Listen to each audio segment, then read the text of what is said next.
up YouTube? Okay, bank holiday weekend. This video is going to be a little bit past date really. I'm going to plant out, we're going to be planting out, and I'll tell you why. The quick reason why is because I don't know what this coming week is going to hold for me. I've got a few job interviews lined up and things like that, so I don't know how tied up I'm going to be to get a video for next Sunday. So anyway, yeah, we've got tidying up to do on the allotment today. I'm going to start work on the soft fruit area, the raspberry and blackberry area. We're going to plant out some winter veg, both in the polytunnel and in a raised bed outside. So we've got some of that to do. We're going to look at, I'm going to be trying these. I've heard very mixed reviews about them, but I'm going to be trying these Slug gone wool pellets. So they're going to be going out around some of the brassicas that are going to be fresh young brassicas that are going to be planted out in today's video. So that's a couple of things that's going on. Don't forget, like and subscribe, guys. We're doing really well. I'm really chuffed. You've made my week for the last 2 or 3 weeks now. We've been rocketing away with subscribers. Please keep it up. Don't forget, I always try and interact in the comments down below. Not on Facebook, but on YouTube. I'm not always signed into Facebook, whereas you can always, pretty much always get me on YouTube.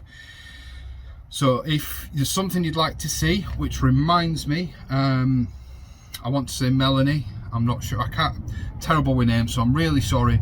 Also wanted to see how my winter veg were doing, sort of where they are in terms of where they're growing. So just to make you aware, we are on the 31st of August today. And I will show you where they are currently living and their current progress. They've been into 2 to 3 weeks at this point. I'll try and be a bit more precise. I'll try and put a little thing up at the bottom here, sort of as we're going around the veg, sort of giving you more approximate or less approximate growing time, planting times. So without further ado, I'm going to crack on. So I'll see you out there in a minute.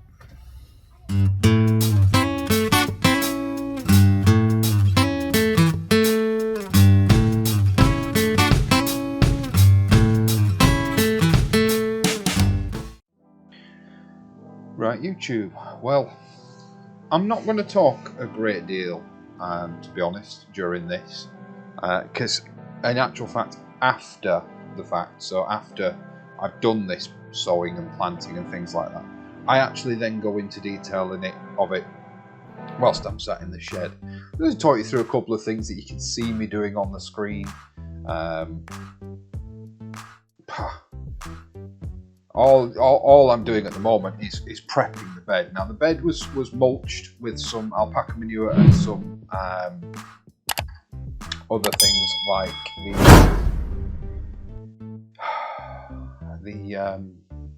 the Highland Super Mulch that I got delivered.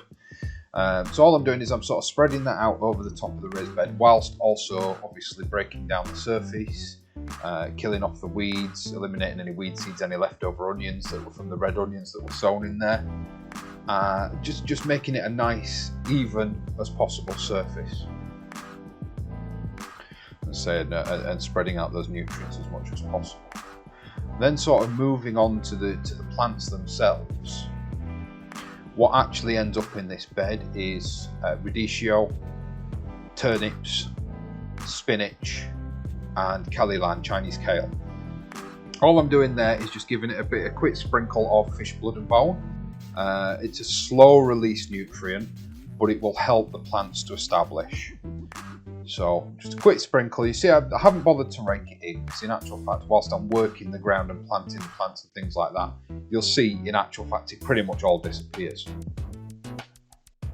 The first ones in are the turnips, and I go for about a 6 to 8 inch spacing on those. In this instance, I'm just using as you can see there, the trowel blade as a space guide. Moving on from there, I think the next thing up on the video is the Calilan, the Chinese kale. I actually go for quite a large spacing on these because, to be perfectly honest, I couldn't find the seed packet and I didn't know sort of how big the plants are going to grow. So I actually went for around about an 18-inch space on those, so loads of room for those to grow. I may interplant them with a few other bits and pieces, but you know, benefit of the doubt, give them plenty of room. And that's about 2 full trowels, so not just the blade and handle.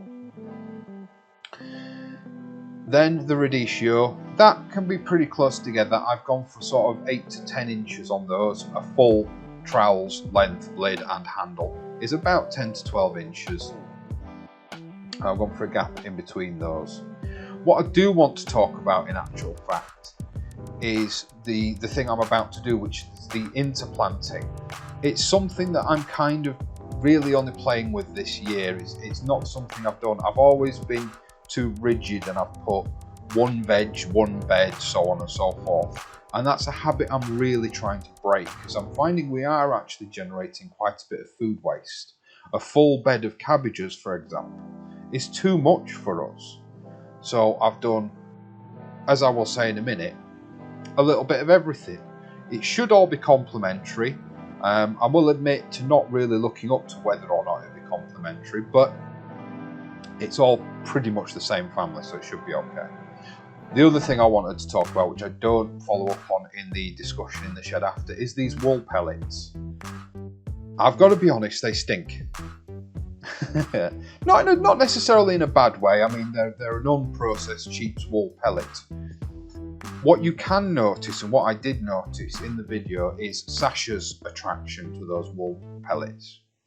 My only concern is, when using those wool pellets, is those of you out there that have an issue with foxes on the plot. I know a lot of people who have foxes as an issue also struggle using things like fish blood and bone, because that tends to attract them. So my concern is, those wool pellets, is that going to attract them as well? And are they going to be, you know, scratching around thinking it's food and ruining your bed?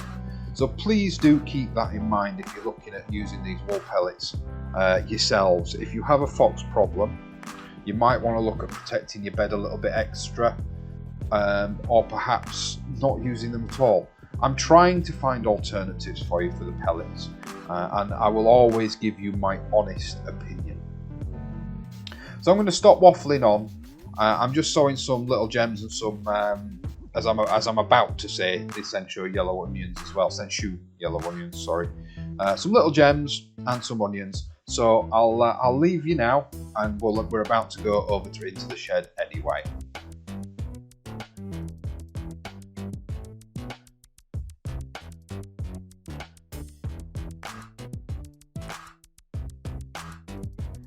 Right guys, just a quick recap really of what you've just been saying. I ended up doing it in silence, and I'll voice over it and sort of speed it up and things like that. Reason being is the traffic noise. When I first arrived, it was lovely and quiet. As soon as I got the camera stuff out, the way it goes, the noise at the back here just got unbelievable. So what I'm going to do is I'll go home and I'll voice over it as well, and we'll talk a bit about sort of what I'm planting, why I'm planting, and the experiments and the things that are late and the things that I don't think are going to do well. So I'll record that and dub over it at home. But just to sort of mention now, whilst I'm down on the plot, I've just what you've just seen me sow or plant. I'll start with the plants in the polytunnel with some sensu yellow onions, because I want to do an experiment of how early can I get early onions. So I've put some in the polytunnel this year. We'll see what happens. And little gem lettuces. It's too late really for little gem lettuce. There's probably not going to be enough light, but as I said in previous videos, the reason being, the reason why I've decided to sort of put them out anyway, is no matter what size they grow to, I'll pick and eat them. You know, whether it's a few leaves to chuck on a salad, or whether I get some full little gem lettuce, we'll just have to wait and see. And then outside in the sort of in the bedded area, there was, and now you'll have seen I've made the best use of that soil as I possibly can. I've planted as much in there as I think is safe, because one of the things, I'm not too sure how big it gets, and that's the Chinese kale, the Kalilan. Not too sure how big that grows. That's the plant that I've put only 4 in down the middle. Then going from the outsides, we've got radicchio, some more chicory / radicchio on one side. On the other side, I've planted some, oh, I knew this was going to happen, turnips, some sweet ball and some snowball turnips. Down the middle, the plant wise, was the Kalilan Chinese kale or Chinese broccoli. I'm not too sure what they call it. I'll have to look up what we actually do with that. The kids wanted to grow it. It looks a bit gnarly and interesting. So we've got the turnips, the Kalilan, the radicchio, and then what I sowed direct outside was some Viking spinach, which is out of season. That should really have been sown in June, July time, but we'll put it in. It was the tail end of a packet. We'll put it in, and then on the other side of that was some Madinda spinach. And so you see, I sow them quite thickly, generally because I have them as a young spinach plant. So I'm not too bothered if they're quite densely sown, because I want them as a baby spinach as opposed to a large developed spinach. For the larger spinaches, I tend to, don't tell the kids, but I tend to pass chard off as larger spinach. So that's what we've just sown outside and in the polytunnel. Next up, I'm going to start the prep work for the blackberry and golden raspberry space. That's Charlie. So I'm going to put some posts in for that, and then I'm going to drill some holes. I'm going to try and drill some holes. I'm not sure if my drill bits are still sharp enough in the posts to run some wires to tie back the growth stuff. Not too worried really whether I get that done this year, because obviously I've already trimmed them back, dug them up and rehomed them from elsewhere on the allotment. So I'm not too bothered whether I get that done this year or not. And I'm also toying with the idea of having 2 rows, because I've got enough posts. One dedicated to raspberries, one dedicated to blackberries. So I'm going to go look at that now. So I'll see you back outside.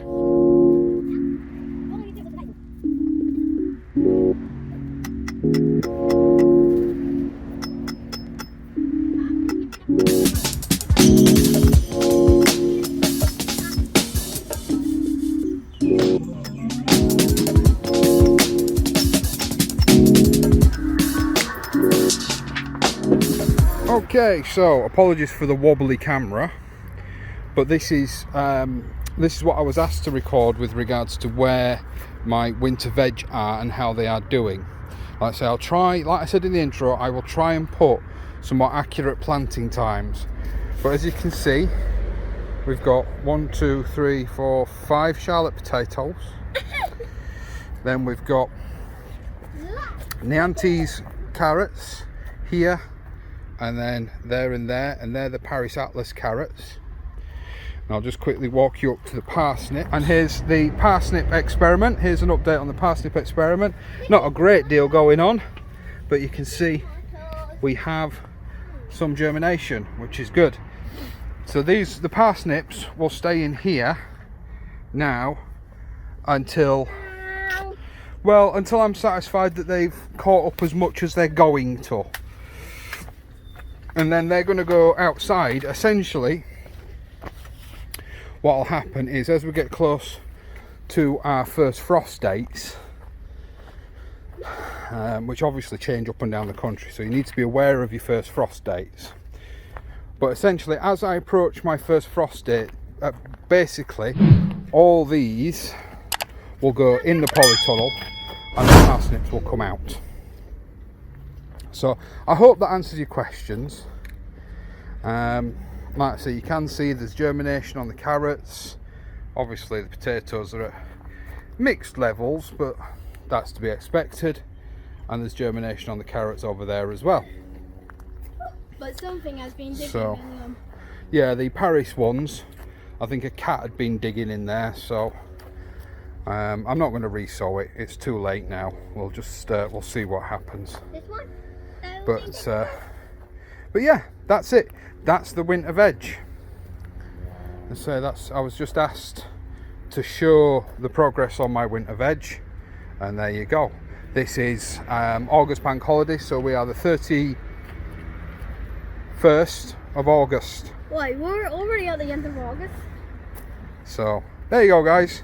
Right, I'll see you later. Right, guys, as far as video goes, that's going to be it from us today. Yeah. I've still got some more jobs to do, a bit of clearing and things like that, but you don't want to see that, do you? Nope. So I'm going to clear that space around where you've just seen me put those posts in. The reason for those posts is, when it comes to your soft fruits, your blackberries, your raspberries, things like that, when you cut them back, if they're summer fruiting, you leave that year's growth on. And the best way really to keep them nice and tidy and keep on top of things like that and make runners easily identifiable and things like that is to tie them back. So you tie back the new growth just with a simple loop of string to a wire, just to keep that growth out of the way, making the pruning nice and easy. Yep. So that's what those posts are there for.